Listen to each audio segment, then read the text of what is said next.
existe en la especie humana. ¿Sí? Entonces solamente tenemos labios que conforman la vulva. ¿Listo? En la comisura inferior de la vulva, ¿sí? Acá, en la comisura inferior de la vulva, tenemos una fosa, que es la fosa del clítoris, pues, donde se aloja el clítoris. ¿Sí? En los animales pues es en la fosa, en la comisura ventral de la vulva. ¿Sí?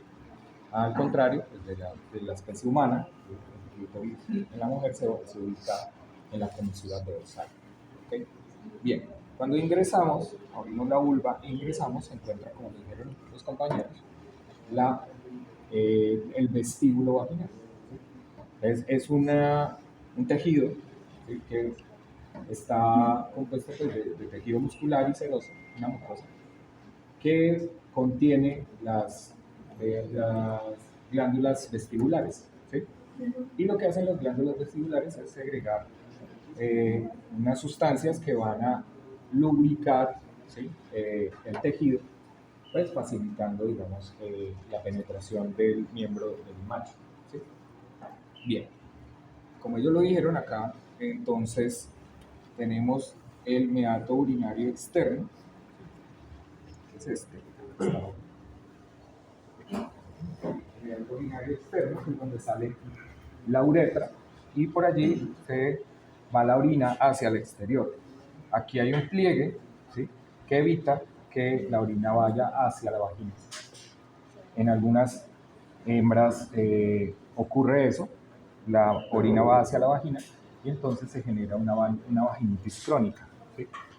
Entonces, en la normalidad, pues, la orina sale hacia el exterior y este pliegue es el que evita que la orina vaya hacia la vagina. En la vagina, pues, tenemos un órgano muscular, ¿sí? Con unos pliegues que básicamente su función es recibir el órgano viril del macho. ¿Sí? Y la vagina va hasta la entrada del cervix. Entonces aquí tenemos el orificio cervical externo. Esta protuberancia se denomina, como bien lo dijeron sus compañeros, se llama la flor radiada o el hocico de penca. Y está rodeado por un fornix o una fosa, o un pliegue. Bien, el cervix en las especies pues, tiene diferente longitud y diferente configuración y generalmente, de acuerdo a la configuración del cervix, también es la anatomía del glande del macho. ¿Sí?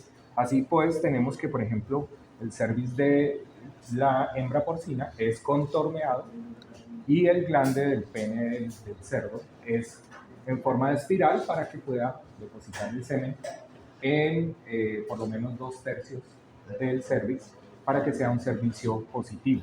¿Sí? En el equino, el cervix de la yegua es bastante corto. ¿Sí? Y en el bovino es un poco más largo, tiene más pliegues y el glande del bovino es en forma de punta o termina en forma de punta para que pueda ingresar al cervix de la vaca. ¿Sí? Pasando el cervix, pues tenemos entonces el orificio cervical interno. ¿Sí? A ver si podemos abrir el cervix.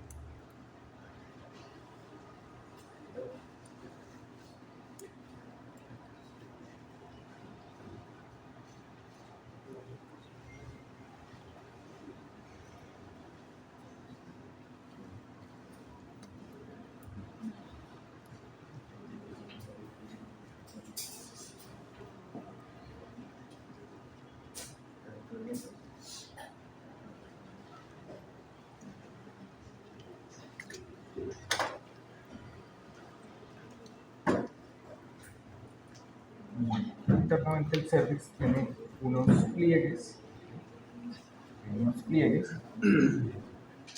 y presenta, como ya lo habían dicho sus compañeros, un moco que en el momento del parto se endurece, en el parto no, en la preñez, se endurece y tapa pues la salida, digamos, la comunicación entre la parte interna del útero y la parte externa en la vagina, ¿sí? Para evitar infecciones o intercambio de fluidos o entrada de agentes extraños. En la parte posterior, pues, entonces llegamos al cuerpo del útero y terminamos acá en los cuernos del útero, ¿sí? Dependiendo si la especie es multípara o unípara, ¿sí? Entonces digamos que es el largo de los cuernos. Hay especies como el porcino o como el canino tienen unos cuernos más largos porque allí es donde van a albergar los embriones y como son multíparas pues necesitan más espacio, ¿sí? Digamos en los bovinos y en los equinos los cuernos son más pequeños, y digamos en el equino no son contorneados, son más bien rectos, y en el bovino generalmente están, digamos, doblados cranealmente. Listo. En la, eh, digamos, en la punta del cuerno lo que hacemos es, o lo que vemos es la unión entre el cuerno y las tubas uterinas, ¿sí? Ahora se llaman tubas uterinas. Antes se llamaban trompas de falopio, oviductos. Se supone que eso ya quedó revaluado y ahora se llaman tubas uterinas. Entonces, tubas uterinas, ¿sí? La tuba uterina no está unida al ovario, ¿sí? No está unida al ovario. La finalización de la tuba uterina es la fimbria, ¿sí? Y el infundíbulo, que es como una mano, como un cáliz, que en el momento de la ovulación va hacia el ovario, lo recubre para recibir el óvulo que se expulsa del ovario, ¿sí? En otro momento donde no haya ovulación, la fimbria está recogida y el ovario está flotante. Bien, obviamente también el funcionamiento del ovario pues depende si es multípara o unípara. Cuando la especie es unípara, generalmente se propone que la ovulación es alternada. Una vez es a la izquierda, otra vez es a la derecha. Cuando son multíparas, sí, los dos ovarios producen óvulos indistintamente. Entonces, bueno, aquí lo que hablaban sus compañeros, donde están las tubas uterinas, entonces lo que sostiene las tubas uterinas se denomina mesosalpinx, ¿sí? Lo que sostiene el ovario, ¿sí? El ovario tiene dos ligamentos, el ligamento propio del ovario que lo sostiene, que va hacia la parte dorsal de la cavidad pelviana, ¿sí? Lo sostiene en la cavidad pelviana, y lo que lo une a las trompas uterinas y al cuerno uterino es el mesovario, ¿sí? Tiene el ligamento propio del ovario, es el que lo sostiene en la pared, y el que lo une al resto del útero es el mesovario. Y en el cuerpo del útero hay un tejido conectivo bastante grueso, ¿sí? Que es el mesometrio. Aquí en el mesometrio, acá encontramos, miren, acá está. Aquí encontramos la arteria y vena uterinas, ¿sí? Aquí encontramos en el mesometrio, ¿sí? Está la arteria y la vena uterina, aquí va. Y la unión del mesosalpinx, del mesovario y del mesometrio generan el ligamento ancho del útero. ¿Listo? Hasta ahí yo creo que lo van a dejar. Y los testículos están contenidos en una bolsa, ¿cierto? Muy bien lo explicaron ustedes cómo se forma esa bolsa, ¿sí? Entonces que el testículo se genera en la cavidad abdominal y después aparece el gobernáculo y entonces el testículo baja al escroto, ¿sí? Y el gobernáculo se convierte en ligamento escrotal. La piel, la fascia. Entonces aquí tenemos, esto está contenido acá. Entonces para llegar al testículo tenemos que atravesar 4 tejidos, ¿sí? Piel, La fascia es la tercera. Ah, ok. Entre La la piel y la bulbo- fascia tenemos una capa bulbo- muscular bulbo- que se llama dartos. dartos. El dartos. Y finalmente Las fascias. la túnica albuginea, que ya la vemos acá. Mm. ¿Sí? Entonces esos son los 4 tejidos para llegar al tejido testicular. Listo. ¿Para qué sirve el dartos? Que tiene una función muy, muy específica. ¿Para qué? Para arrugar el escroto. Exacto. Entonces, como es un músculo, pues él se puede contraer o se puede relajar y de acuerdo a eso, entonces él mueve el testículo hacia arriba y hacia abajo o hace que el escroto sea más grueso o más delgado, dependiendo de la temperatura, porque como bien lo dijeron, la espermatogénesis o la maduración del espermatozoide se hace entre 2 y 5 grados por debajo de la temperatura corporal del animal. Entonces, por eso necesita estar alejado de la zona abdominal. ¿Sí? Bien, entonces ya tenemos los 4 tejidos para llegar acá al testículo. Entonces, en el testículo, pues entonces las diferentes especies, ya lo habíamos visto, algunos tienen posición vertical, los otros tienen posición horizontal, como por ejemplo el caballo, ¿sí? Otros posición oblicua, como el porcino o el canino. Y el testículo, pues entonces presenta una estructura que se llama el epididio, ¿sí? Que tiene cabeza acá, cuerpo y la cola del epididimo, de donde se desprende el conducto deferente. ¿Sí? El conducto deferente es el que va a llevar los espermatozoides hasta la uretra y de allí, por la uretra, pues va a ir al exterior, digamos, a la fecundación en el tracto reproductivo de la hembra. ¿Listo? Entonces, ¿qué pasa? Las células se dividen acá en el testículo, ya cuando están divididas pasan acá al epididimo, van haciendo su tránsito hacia la cola, y en la cola exactamente es donde ocurre la maduración. ¿Sí? La maduración consiste en generar el capuchón cefálico y en generar el flagelo o la cola del espermatozoide. Esa es la maduración. ¿Listo? Bien, ahí se almacenan esperando pues, que haya una eyaculación para poder salir. Listo. Entonces, el cordón espermático está compuesto por 7, 8 estructuras. ¿Sí? Entonces tenemos acá conducto deferente, ¿sí? Con sus vasos sanguíneos, o sea, vena del conducto deferente y arteria del conducto deferente. Tenemos el músculo cremaster interno, ¿sí? Músculo cremaster interno, que es es un músculo que acompaña el cordón espermático y contribuye a la función del dartos. ¿Sí? O sea, el dartos lo que hace es ensanchar o acortar, digamos, el escroto para hacer el intercambio de temperatura, pero cuando eso no es suficiente, entonces el cremaster lo que hace es pegar, cuando está haciendo mucho frío, entonces el cremaster pega el testículo a la zona abdominal, ¿sí? Lo sube hacia la zona abdominal para darle más temperatura, o en ambientes muy cálidos, entonces él se relaja y separa el testículo de la zona abdominal. Esa es la función del cremaster. Hay un cremaster interno, que es el que va por dentro del cordón espermático, y hay un cremaster externo que va, digamos, por fuera de la túnica albuginea.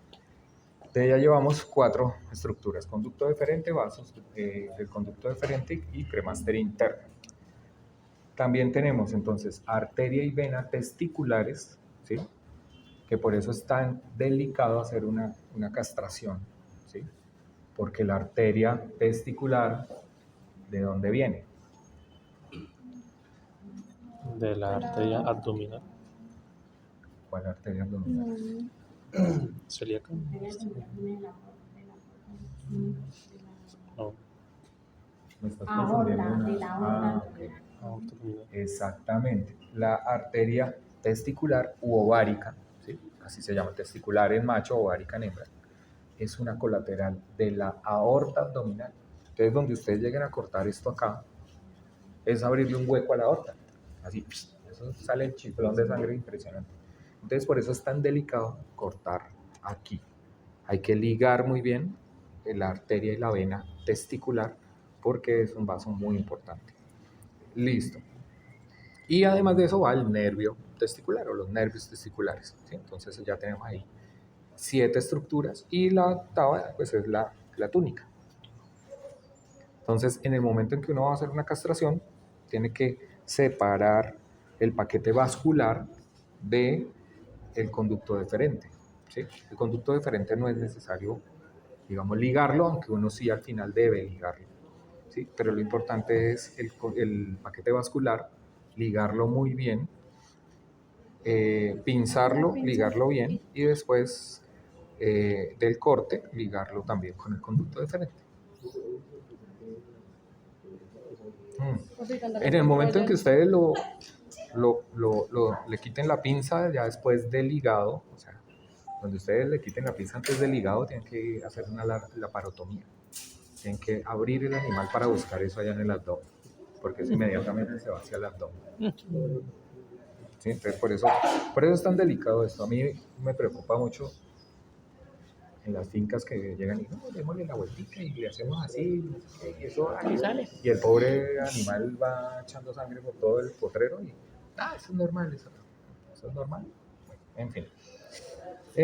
Listo. Entonces ya tenemos los tejidos que van en el cordón espermático, ¿sí? Y los tejidos que conforman el escroto. ¿Listo? Bien. Profe, ahorita usted mencionaba lo de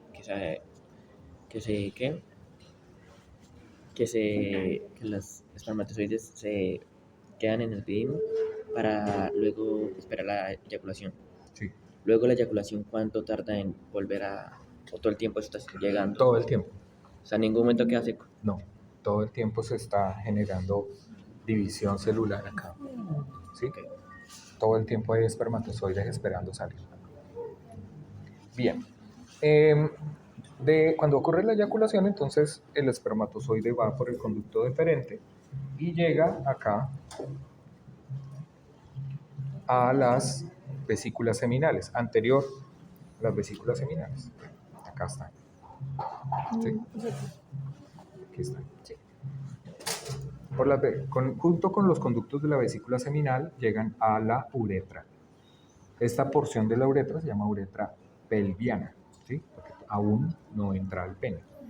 Cuando pasa por la próstata, que es esta, entonces ahí sí se ubica en el pene, porque la próstata está en la raíz del pene. ¿Sí? Entonces ahí ya entra el pene, se llama uretra peneana, recibe la descarga de la próstata y posteriormente, o en la parte, digamos, craneal, están estas otras dos vesículas o glándulas que son las glándulas de Cooper. ¿Sí? Glándulas de Cooper. ¿Sí? Entonces tenemos básicamente 3 glándulas, las vesículas seminales, la próstata y las glándulas de Cooper. ¿Sí? Las vesículas seminales producen un líquido con un pH alcalino que lo que hace es limpiar la uretra. ¿Sí? La próstata básicamente aumenta el volumen del eyaculado, ¿sí? Y también, pues, digamos, tiene una composición proteica en su eyaculado. Exacto. Y las glándulas de Cooper, básicamente, las que son de pH alcalino son las de las glándulas de Cooper y que actúan primero en el momento en que hay la erección, ellas inmediatamente desprenden su líquido para limpiar la uretra, para regularla, pues digamos, para neutralizar la orina, ¿sí? Que hay en la uretra. El volumen se amplía y en las vesículas seminales lo que producen es la fructosa, que es la que le va a dar la energía a los espermatozoides. ¿Bien? Hay unas especies, como por ejemplo el canino, que solamente tiene próstata. ¿Sí? En el felino tiene próstata y glándulas de Cooper, no tiene glándulas seminales. ¿Sí? En el resto tiene las 3 glándulas accesorias y por ejemplo en el porcino el volumen de estas glándulas es bastante grande, bastante evidentes. Y el eyaculado, digamos, del porcino es, en relación a su peso, el mayor de los de los animales. En promedio son 500 mililitros un eyaculado de porcino. Bien. Continuamos acá, entonces ya vamos por la uretra peneana, y el pene pues se compone, como ya lo dijeron ellos, tienen dos características: algunos penes son fibrosos y otros penes son musculares, esponjosos. Entonces tenemos dos cuerpos cavernosos, un cuerpo esponjoso y el bulbo uretral. ¿Sí? Bien. El pene pues tiene tres regiones: tiene la raíz, tiene el cuerpo y tiene el glande, o la cabeza con el glande. ¿Sí? Tenemos el orificio uretral interno a la salida de la vejiga y el orificio uretral externo a la salida del glande. En la hembra, pues ya lo vimos, es la parte que divide la vagina del vestíbulo. Aquí en el caballo tenemos también este orificio o el meato urinario externo es protuberante y tiene una fosa alrededor, que se llama fosa uretral. ¿Ya? Listo. Así, rápidamente, ese es el sistema, digamos, genital y más o menos urinario del equino. ¿Preguntas? Listo. Ya hice lo que tenía que hacer. Ujú. Listo.